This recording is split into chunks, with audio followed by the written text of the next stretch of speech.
Hi all and welcome back to the channel, and I hope you're all doing okay. Right, what a brutal week it's been in Formula 1 so far, and that's not only for Christian Horner. I do have some more news to cover on him, but again I'll leave that till the end of the video so you can make up your mind whether you want to listen to it or watch it or not. So yeah, I'm going to start off with David Coulthard, because he believes Daniel Ricciardo should be dominating his RB teammate Yuki Tsunoda if he is serious about replacing Sergio Perez at Red Bull.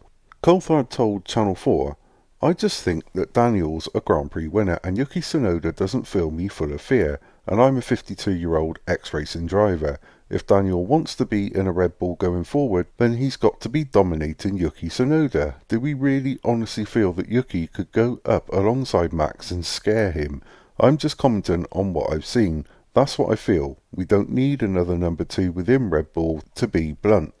What we need is someone who can go up alongside Max. That's what Red Bull needs for succession planning as well, because Max won't be around forever." And I did start off by saying about these brutal comments, but I can understand what David Coulthard's saying, but there does seem to be a lack of praise for Yuki Tsunoda.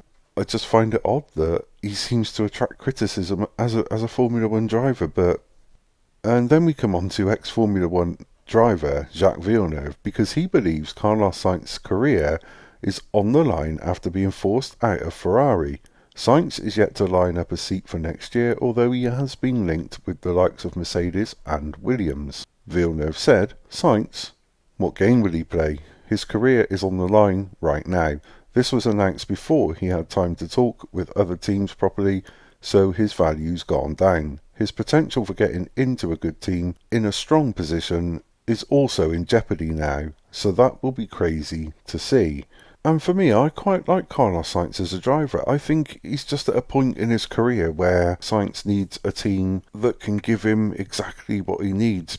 And so we move on to Christian Horner now, because later on this week, I suspect it'll probably be timed just perfectly for the media day, which I think is on Wednesday. There is an article due to be released, and the article is from Business F1 magazine, and I believe this is the front cover of it just here, but you may want to remember that it was Business F1 magazine that made that claim about Toto Wolff and Susie Wolff passing information between each other during the winter break. And whether this article is true or not, basically it's, what they're saying is Christian Horner is set for another blow in his bid to stay on at Red Bull.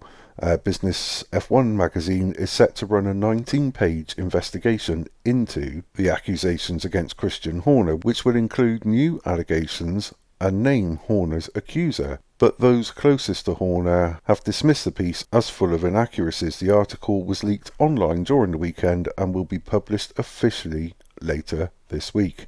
And just to finish off with, I don't know how true this is, but there have been rumours that Max Verstappen could leave Red Bull despite his success, partly due to Christian Horner's disagreements with his dad, Jos Verstappen. Mercedes team principal Toto Wolff spoke to Jos Verstappen, and despite playing down the nature of the conversation, asked if Max could join Mercedes. Wolff winked and said, "Anything is possible."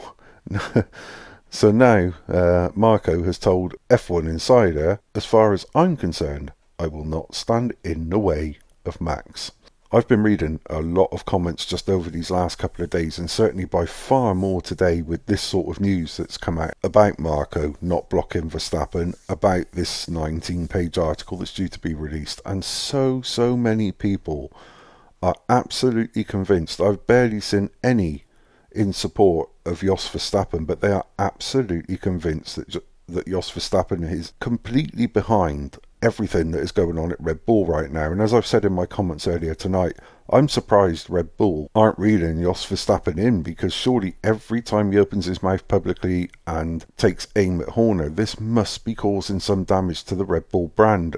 And I'm trying to make sense of what's going on, and yes, there's a couple of videos out there that have tried to go into this tension between Jos Verstappen and Christian Horner, but nobody actually knows the real details apart from those closest to it. But at the moment, he's adamant that he's staying as a team principal, and yet Jos Verstappen seems pretty adamant that that's not going to be the case. So yeah, please let me have your thoughts in the comments. I really would like to see what you think is going on and who you believe is the biggest problem in all of this, because it looks like it is Jos Verstappen. So anyway, again, that's all I've got time for you this evening, and I really do hope that you enjoy my video. If you do, don't forget to like, and please consider subscribing to my channel. Again, thank you so much indeed to my new subscribers, my old subscribers. Thank you for your comments, your shares and your likes. Honestly, it really and truly does mean a lot to me. So until the next time, take care.